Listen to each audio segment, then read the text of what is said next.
Hello all, welcome to day 75 of my 90 days weight loss challenge. And నేను follow అయ్యేది intermediate fasting. నా eating window వచ్చేసి morning 10 AM to 6 PM 16:8 అనమాట. So నేను only breakfast and లంచే తీసుకుంటాను. ఇంకా కావాలి అనుకుంటే 6 PM లోపు డిన్నర్ కూడా ఫినిష్ చేసేయచ్చు. ఇంక ఈరోజు మార్నింగ్ అయితే లేవగానే వామ్ వాటర్ తాగేసి పైకి వెళ్ళి ఫ్రెష్ ఎయిర్లో వాకింగ్ అయితే ఫినిష్ చేశాను.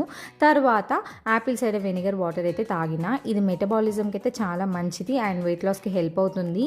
ఇంకా అది తాగాక నేను డంబుల్ వర్కౌట్స్ అయితే స్టార్ట్ చేశాను. వర్కౌట్కి ముందు ఖచ్చితంగా ఏదైనా తీసుకోవాలి, మధ్యలో అయితే తీసుకోవద్దు, వాటర్ అయినా ఏదైనా. ఇంకా మీరు చూసారు కదా, ఈరోజు అయితే నేను వర్కౌట్ వీడియో సపరేట్గా పెట్టాను. ఇంకా చూడని వాళ్ళు ఎవరైనా ఉంటే తప్పకుండా వెళ్ళి చూడండి. ఇంట్లో హోమ్ వర్కౌట్స్ చేసే వాళ్ళకి మేబీ యూజ్ఫుల్ అవుతుందని పెట్టాను.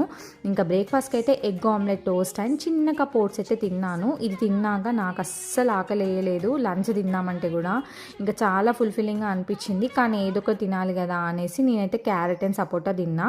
ఫ్రూట్స్ అయితే మన స్కిన్కి అండ్ వెయిట్ లాస్కి చాలా హెల్ప్ అవుతాయి. ఏం ప్రాబ్లం లేదు, హ్యాపీగా తినేయచ్చు. ఇటైతే సతీష్ కోసం ఉగ్గాని అండ్ బజ్జీ చేశాను. అసలు ఎలా ఉంది అని అడగక ముందే తినేసి చాలా బాగుంది అని అన్నాడు. మనం కష్టపడి వండినప్పుడు ఇలాంటి మాటలు వింటే హ్యాపీగా ఉంటుంది కదా. ఇంకా నైట్ అయితే జీరసం పడదాయి పడుకున్నా. Bye guys.